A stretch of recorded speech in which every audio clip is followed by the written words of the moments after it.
Hello friends, আমি দেবজ্যোতি। তো দেবদার আপকামিং সিনেমা রঘু ডাকাতের একটা লুক ড্রপ করা হয়েছে। লুকটা জাস্ট চুমু হয়েছে, জাস্ট চুমু। দেবদাকে পুরো ভাইকিং ওয়ারলর্ড লাগছে। আমি বাড়িয়ে বলছি না, দেবদা is looking like a proper Viking warlord, swadeshi Viking warlord if you may. দারুণ লাগছে। আমরা দেখতে পাচ্ছি দেবদা এক হাতে খাড়া নিয়ে দাঁড়িয়ে আছেন এবং আর এক হাতে তার তীর ধনুক, এবং পেছনে আই থিঙ্ক জঙ্গল টঙ্গলে একটা আগুন জাতীয় কিছু লেগে গেছে। এবার এই রঘু ডাকাত মানুষটা সম্পর্কে আমরা যতটা জানি, আবারও আমি বারবার করেই বলি, তার অ্যাকচুয়াল যে হিস্টোরিক লাইফ ছিল এবং তাকে নিয়ে যে গল্পগুলো আছে আর কি, যে আরবান লেজেন্ডস, যে মিথস গুলো আছে, দুটো আলাদা, দুটোর মধ্যে সামঞ্জস্য নেই। কিন্তু আমরা যতটুকু জানি যে এই মানুষটা ব্রিটিশদের এগেনস্টে লড়েছিলেন এবং লেট 18th আর্লি 19th সেঞ্চুরিতে তিনি আর কি এরকম বড় বড় যারা মানে জমিদার ছিল বা এই জাতীয় শাসক শ্রেণী ছিল ইংরেজদের বিরুদ্ধে, তাদেরকে লুট করে গরিবদেরকে হেল্প করতো। তো লুকটা ব্যাপক লাগছে। আমরা এক হাতে দেখতে পাচ্ছি খাড়া, মা কালীর খাড়া এইভাবে ধরে দাঁড়িয়ে আছে, which is dripping in blood. এবং আমরা সবাই জানি রঘু ডাকাত মা কালীর সাধক ছিলেন, এবং এই যে মা কালীর যে সিম্বলিজমটা, এটা কিন্তু আমরা কনস্ট্যান্টলি খুব প্রমিনেন্টলি দেখতে পাচ্ছি।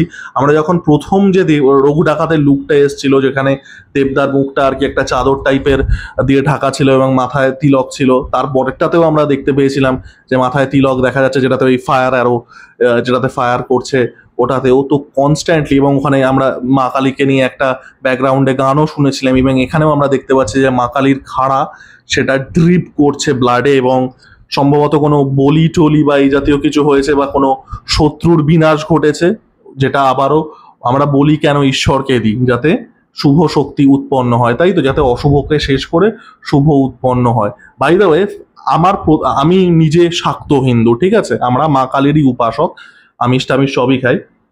আমার প্রতি বছর কিছু লোক আমার কাছে খায় হচ্ছে, দেখবেন কিছু লোক মানে কালী পুজোর সময় এসে পশুপ্রেমী হয়ে যায়। কোনো মাখি সন্তানের বলি চান, ওই পশুপ্রেমী ওয়ানাবিরা। আরে বান্টু, তোর মা তোকে চেয়েছিল। The only reason you fucking exist is your mom was too disgusted to swallow, you son of a bitch. কোনো মাকি সন্তানের বলি চান। প্রতি বছর কেউ না কেউ আমার কাছে খায় এই এই ওয়ানাবি পশু প্রেমী সাজতে এসে। আমি ভাই বলির এগেনস্টে নই।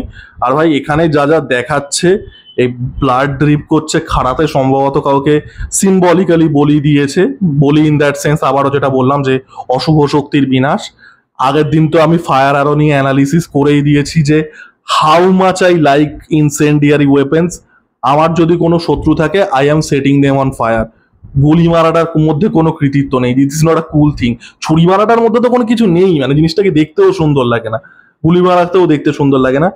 ইনসেন্ডিয়ারি devices are the coolest, visually সব থেকে দেখতে সুন্দর লাগে। ফায়ার আরও আমরা দেখেছি, আমি গ্ল্যাডিয়েটারের এক্সাম্পল আগের দিন দিচ্ছিলাম, যে গ্ল্যাডিয়েটারের ওপেনিং সিনই আছে, যে ফায়ার আরও দিয়ে একটা জঙ্গলে আগুন লেগে যাচ্ছে। এখানেও আমরা ওরকমই কিছু সম্ভবত দেখতে পেতে চলেছি। এবং এই সব যদি দেখায় ভাই, এরকম একটা কিছু একটা ফায়ার আরও কিছু কিছু করে একটা কোথাও একটা আগুন লাগিয়ে দিল, সম্ভবত কোনো পুলিশ ফাঁড়িতে বা এই জাতীয় ফাঁড়ি মানে আউটপোস্ট। তো এরকম কোনো পুলিশ ব্রিটিশ আউটপোস্টে অ্যাটাক করলো, সেখানে আগুন লাগিয়ে দিল, কাউকে একদম পুরো মানে কাটারি দিয়ে কেটে দিল। আমি তো ভাই হলে বসে চেঁচাবো। আমি I live for this kind of moments. এইরকম প্রিমিটিভ ভায়োলেন্স, আমার খুব বেশি স্টাইলাইজড ভায়োলেন্স দেখতে ভালো লাগে না এইরকম। এবং আপনারা যদি জিনিসগুলো দেখেন, একটা তো মা কালীর ওয়েপেনটা আছেই, আর এক হাতে তীর ধনুক যেটা আছে, সেটাও কিন্তু খুব এরা অ্যাপ্রোপ্রিয়েট বানানো হয়েছে। জিনিসটার মধ্যে কিন্তু কোনো মেকানিজম নেই, জিনিসটা ওই গাছের ডালকে ইয়ে করে তার মধ্যে একটা স্ট্রিং অ্যাটাচ করেই বানানো হয়েছে।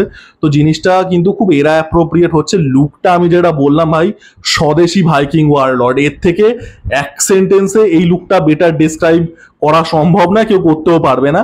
এবং আমরা পেছনে যে ওই ফায়ার অ্যারোগুলো দেখতে পাচ্ছি, যে ওইগুলোতেই আর কি তেলে ড্রিপ করে তার উপরে আর কি অ্যানিমেলের চর্বি টর্বি মাখিয়ে ফায়ার করা হতো, যাতে আগুনটা অনেক বেশিক্ষণ জ্বলে এবং কোথাও গিয়ে আর কি একটা ইগনিশন হয়। তো ব্যাপক লাগছে এগুলো যদি দেখায়, বলি ফলি ফায়ার অ্যারো। আমি তো ভাই হলে বসে, আমি তো এখন থেকে ভোকাল কর্ডের ট্রেনিং দিচ্ছি যাতে চেঁচাতে পারি। তো ব্যাপক লাগছে, I am super excited for it. আমি বারবার করেই বলেছি যে এই জাতীয় সিনেমা একটা সুপার হিরো গল্প, বাংলার কনটেক্সটে, বাংলার ইতিহাসের সাপেক্ষে রঘু ডাকাত, দেবী চৌধুরানী, এগুলো সুপার হিরো গল্প, এবং এগুলো আমি বলতে থাকবো যতদিন না সিনেমাগুলো রিলিজ হচ্ছে।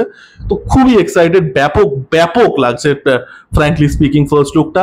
তো আপনাদের কেমন লেগেছে জানাবেন।